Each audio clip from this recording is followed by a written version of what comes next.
From eagle service hub. आज मैं आप लोगों के सामने एक बहुत ही इंपॉर्टेंट टॉपिक लेकर के आया हूँ, ITR।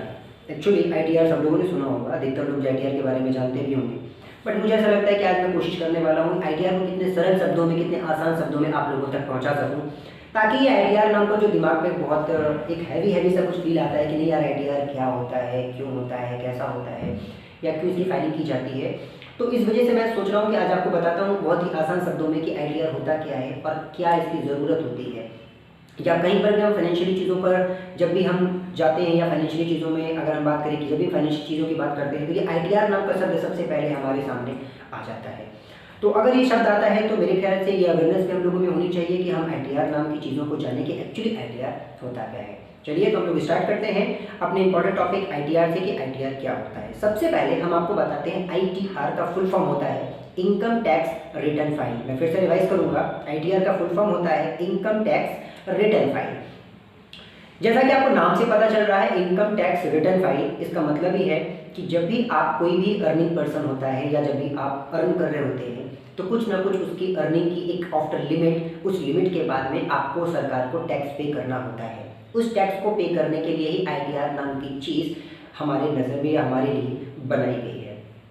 तो अब हम आपको बताते हैं actually what is ITR। ITR is a form where a person fulfil all financial information about income, about anything कह सकते हैं। मतलब कहने का मतलब ये है आसान शब्दों में, ITR एक फॉर्म होता है जो ITR डिपार्टमेंट के थ्रू जनरेट किया जाता है और उस फॉर्म में डिफरेंट टाइप की चीज़ें हमको फुलफिल करनी होती है हमारे अकॉर्डिंग कि हम क्या कमाते हैं, क्या कैसे करते हैं, कैसे, मतलब ये सारी चीज़ों की इन्फॉर्मेशन हमें उस पर डालनी होती है। अब अगर हम हेड्स की बात करें तो बहुत सारी चीज़ें होती हैं उस पर डालने के लिए, बहुत बड़ा फॉर्म होता है। पर ITR को कई अलग अलग डिपार्टमेंट में बांटा गया है, जैसे ITR 1, ITR 2, ITR 3, ITR 4, इस तरह से डिफरेंट करके ITR को बांटा गया है। अब जबकि आपको मैंने ये बताया कि ITR डिफरेंट हेड्स में बांटा गया है, तो आपके दिमाग में आ रहा होगा कि यार ये ITR 1, ITR 2, ITR 3 क्या होता है। देखिए मैं अगर आपको बताऊं ITR 1, 2, 3 को अलग अलग बता पाना तो थोड़ा सा मुश्किल है, क्योंकि होता क्या है ये बहुत लेंथी टॉपिक है और आज मैं आपके लेंथी टॉपिक को आसान करने के लिए आपके सामने आया हूँ। तो मैं बताऊँगा कि देखिए जितनी होती है वे ऑफ इनकम, आपकी इनकम का तरीका जो होता है, या कह सकते हैं आपका इनकम का जो एक मेन बेसिक एक हेड होता है, उसको हम लोग डिस्कशन कर रहे होते हैं ITR में। जैसे कि कुछ लोग सैलरी से कमा रहे होते हैं, कुछ लोग गवर्नमेंट सैलरी से कमा रहे होते हैं, कुछ लोग कमीशन बेसिस पे कमा रहे होते हैं, कुछ लोग बिजनेस से प्रॉफिट बेसिस पे कमा रहे होते हैं, कुछ लोग इन्वेस्टमेंट करके कमा रहे होते हैं, कुछ लोग बैंक सेविंग से कमा रहे होते हैं।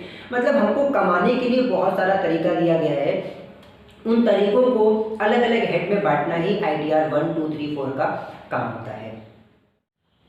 चलिए तो हम लोग बात करते हैं नीड ऑफ ITR पर कि ITR किसे भरना चाहिए और ITR की क्या ज़रूरत होती है, क्यों हमें ITR को भरना चाहिए। मेरे हिसाब से देखिए ITR तो सभी लोगों को भरना चाहिए जो भी अर्निंग पर्सन होते हैं या जो भी पैसे कमा रहे होते हैं, वो भले टैक्सेबल इनकम के तहत आते हों या ना आते हों, बट उनको अपनी इनकम की इन्फॉर्मेशन तो फाइलिंग करनी ही चाहिए। तो चलिए फिलहाल तो फाइल तो करना चाहिए, फाइल करना ज़रूरी भी है। मैं भी फाइल ITR फाइल करता हूँ, हमारे कलीग्स भी ITR फाइल कर रहे होते हैं, तो मेरे हिसाब से ITR ज़रूरी होता है। ज़रूरी इसलिए होता है क्योंकि देखिए आज के समय में हम अपनी लाइफ को सर्वाइव करने के लिए, हम अपने चीज़ों को आगे बढ़ाने के लिए हम फाइनेंशियल चीज़ों को सपोर्ट लेते हैं और हमको फाइनेंशियल इंस्टीट्यूशन का सपोर्ट लेना पड़ता है। जैसे कि अगर कोई भी चीज़ हमें EMI पर लेनी है, हमें बैंक से लोन वगैरह लेना है। आज तो आपको पता ही होगा कि हम लोगों को जैसे घर भी लेना होता है तो हम लोग लोन पर प्लान कर रहे होते हैं, गाड़ी लेना है लोन पर प्लान कर रहे होते हैं। इनफैक्ट अगर हम एसेसरीज, मोबाइल और अपना व्हीकल, कुछ भी चीज़ों को परचेज़ करना होता है तो हम सोचते हैं कि उसे EMI के थ्रू आसान तरीक़ों से हम उसको परचेज़ कर लें। अब जब भी हम किसी फाइनेंशियल इंस्टीट्यूशन में जाते हैं, उस फाइनेंशियल इंस्टीट्यूशन में जाने के बाद हमसे सबसे पहले डिमांड की जाती है हमारे ITR की। क्यों? क्योंकि अगर कोई भी इंस्टीट्यूशन आपको फाइलिंग में, अगर कोई भी इंस्टीट्यूशन आपको पैसे उधार दे रहा है, मतलब अगर आपको लोन दे रहा है, तो वो ये जरूर जानना चाहेगा कि आप उसको रिटर्न कैसे करेंगे, किस पे में करेंगे। इनकेस और रिटर्न आप तभी कर पाएंगे जब आप एक्चुअली कुछ ना कुछ अर्न कर रहे होंगे। इस वजह से आपके लिए ITR फाइल करना बहुत ज़रूरी है। आजकल तो अगर आप बैंक में लोन अप्लाई करते हैं तो आपके पास 3 साल का ITR होना ज़रूरी है। तो मेरे हिसाब से ITR को फाइल करना बहुत ज़रूरी है अपने किसी भी आगे लाइफ को बढ़ाने के लिए, लोन लेने के लिए, हमको किसी फाइनेंशियल इंस्टीट्यूशन से बात करने के लिए या अपने फाइनेंशियल चीज़ों को स्ट्रॉन्ग बनाने के लिए भी हमें ITR फाइलिंग करना ज़रूरी होता है। चलिए तो हम आपको बताते हैं कि ITR को फाइल करने के लिए किन किन इन्फॉर्मेशन का होना अनिवार्य है या क्या क्या इन्फॉर्मेशन, जो भी ITR फाइल कर रहा है, आप सेल्फ फाइल कर रहे हैं तो आपके पास क्या होना चाहिए, और अगर आप किसी अकाउंटेंट या किसी CA की मदद ले रहे हैं तो आपको उनको क्या क्या इन्फॉर्मेशन देना होता है अपने बारे में। सबसे पहले अगर हम बात करें तो आपको अपनी सोर्स ऑफ इनकम आपको उसे बतानी होती है, ताकि वो इस हेड को चूज़ कर सके कि आपका ITR 1 जाना है, 2 जाना है, 3 जाना है। इस ITR को हेड को डिसाइड करने के लिए आपको उनको अपनी सोर्स ऑफ इनकम बतानी पड़ेगी। आपको अपनी सोर्स ऑफ इनकम का पता होना चाहिए कि आप किस सोर्स से इनकम को कमा रहे हैं, और वो जो सोर्स है वो ITR 1 में आ रहा होता है, 2 में आ रहा होता है या किसी अदर्स में आ रहा होता है। चलिए, तो सबसे पहले आपको सोर्स ऑफ इनकम जानना होता है। उसके बाद दूसरा जो सबसे इंपॉर्टेंट चीज़ होता है डॉक्यूमेंट में, वो होता है आपका आधार कार्ड और आपका पैन कार्ड। देखिए, आधार कार्ड पैन कार्ड होना तो अनिवार्य है, पर मैं कहता हूँ आधार कार्ड पैन कार्ड होने के साथ साथ सबसे अनिवार्य ये है कि आधार कार्ड और पैन कार्ड में जो भी आपके बारे में इंफॉर्मेशन लिखी हुई है वो दोनों सेम टू सेम मैच करनी चाहिए। जैसे कि आपका नाम, आपके नाम की स्पेलिंग, आपका फादर नेम की स्पेलिंग, इनके साथ अगर एड्रेस भी लिखा हुआ है तो आपका एड्रेस भी मतलब एक स्पेलिंग आपका उसमें मैच होना चाहिए। अगर मैच नहीं होता है तो ये भी कहीं ना कहीं प्रॉब्लम क्रिएट करता है आपके ITR के लिए। तो आपके डॉक्यूमेंट में आपका आधार कार्ड और आपका पैन कार्ड होना भी अनिवार्य है। आधार कार्ड पैन कार्ड में आपका डेटा जो भी है वो सेम होना चाहिए। सेम का मतलब है कि आपकी स्पेलिंग, आपके नाम की स्पेलिंग, आपके फादर नेम की स्पेलिंग या और भी जो ऐसी इन्फॉर्मेशन जो दोनों पर सेम होती है वो सेम टू सेम होनी चाहिए। और सबसे महत्वपूर्ण चीज़, आपका आधार कार्ड बनवाते समय आपने जो भी अपना मोबाइल नंबर उस पर लिंक करवाया होगा या जो भी मोबाइल नंबर आपने दिया होगा वो मोबाइल नंबर का चालू रहना बहुत ही ज़रूरी है, क्योंकि ई-वेरिफिकेशन नाम की एक चीज़ आती है, वो मैं आपसे आगे डिस्कशन करूँगा। वो बिना आधार कार्ड OTP के थोड़ी सी मुश्किल हो जाती है। तो मुझे ऐसा लगता है कि अगर आपका आधार कार्ड बना है, आप ITR फाइल करें या ना करें, अगर आपका आधार कार्ड भी बना हुआ है तो उस पर अपना मोबाइल नंबर हमेशा अपडेट रखें, ताकि आपको आगे भी चलकर कोई प्रॉब्लम ना हो।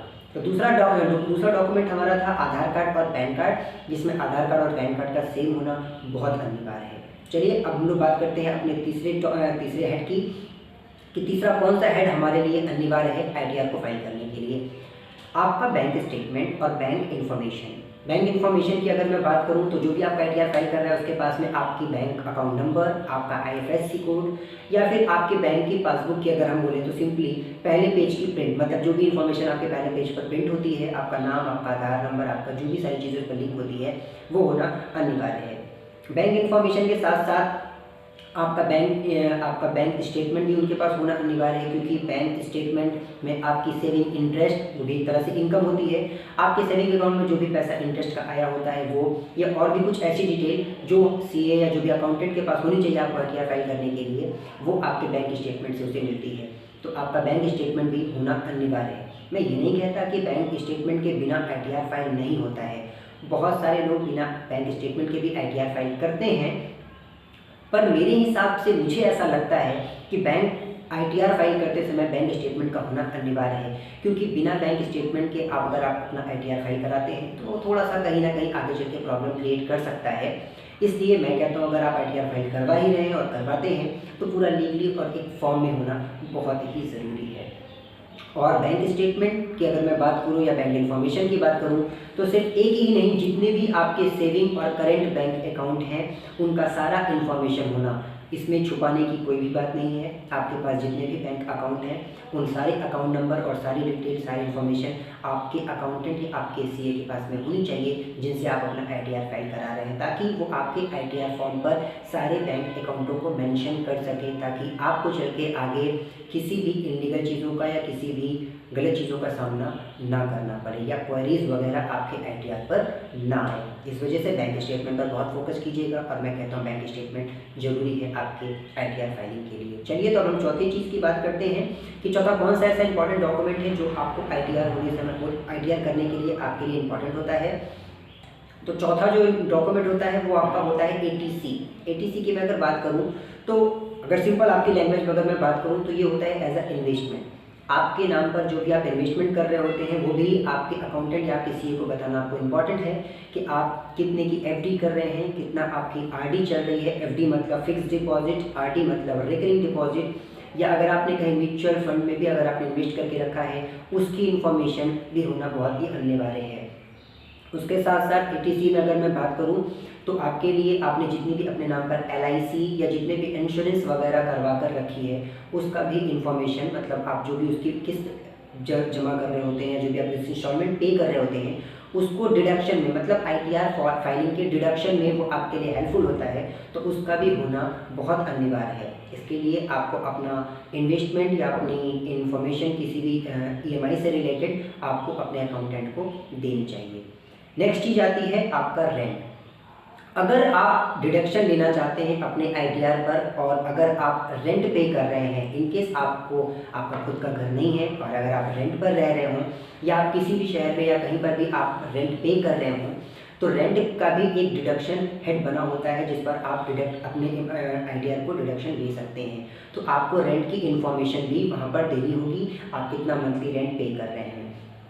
पर उस रेंट को रिडक्शन देने के लिए या रेंट की इंस्टॉलमेशन जो भी आप जमा कर रहे हैं उसमें जमा करने बताने के लिए आपके पास में प्रॉपर एक रेंट एग्रीमेंट होना चाहिए कि इन केस कल को अगर कोई भी क्वेरी आ रही है या बैंक अगर आपके ITR डिपार्टमेंट को अगर उसकी प्रूफ की ज़रूरत है तो आप अपना प्रूफ उसे दे सकें एज अ रेंट एग्रीमेंट। तो ये थी बातें रेंट एग्रीमेंट की। अब अगर मैं बात करूँ नेक्स्ट हेड की, तो नेक्स्ट एक हेड आता है यदि आप अपना ITR फाइल कर रहे हैं और अगर आपने अपने किसी भी बच्चे को एक एजुकेशन प्रोवाइड कर रहे हैं या अगर आप किसी फैमिली मेम्बर्स को अपने लिंक पर्सन में किसी को भी आप एजुकेशन प्रोवाइड कर रहे हैं तो आप उनके एजुकेशन पर भी कुछ डिडक्शन ले सकते हैं। इनफैक्ट अगर हम बात करें तो ट्यूशन फीस वगैरह की हर व्यक्ति का अलग अलग डिडक्शन रेट होता है। तो अगर आप अपने किसी बच्चे को या अपने किसी फैमिली मेम्बर्स को या अपने घर में किसी को भी अगर आप एजुकेशन प्रोवाइड कर रहे हैं अपनी फीसेस अपने पेमेंट से, तो आप इसका भी डिडक्शन ले सकते हैं। बट आपको उसके लिए उस बच्चे की या उस पर्सन की कोई इन्फॉर्मेशन भी देना पड़ेगा कि आप उसकी कितनी एजुकेशन पर कितना पैसा खर्च कर रहे होते हैं। तो ये हमारी तरफ से इन्फॉर्मेशन थी ITR से रिगार्डिंग। ITR से लेकर के अगर आपको कोई भी आगे जानकारी चाहिए होती है या आपको ऐसा लगे कि मैं कुछ चीज़ें ना समझा पाया हूँ या आपको ना समझ में आ रही इस वीडियो को देखने के बाद में, तो प्लीज़ आप कमेंट करके भी हमें बता सकते हैं। हमारा कॉन्टैक्ट नंबर भी आपको दिया हुआ है। अगर आपको किसी भी क्वेरी की ज़रूरत है तो आप हमें बेझिझक 1 बजे से लेकर के 3 बजे के बीच में आप हमें कॉल भी कर सकते हैं आफ्टरनून में, और हम कोशिश करेंगे कि आपको कॉल पर भी जो भी इन्फॉर्मेशन हो वो आपको समझा सकें। तो thank you so much eager service hub की तरफ से। अगर आपको किसी भी सेवा को लेना है तो प्लीज़ हमारे चैनल को लाइक करें, सब्सक्राइब करें और आगे बढ़ाएँ, और प्लीज़ हमें कॉल करके एक सेवा का क्वेश्चन प्रदान करें। Thank you for watching.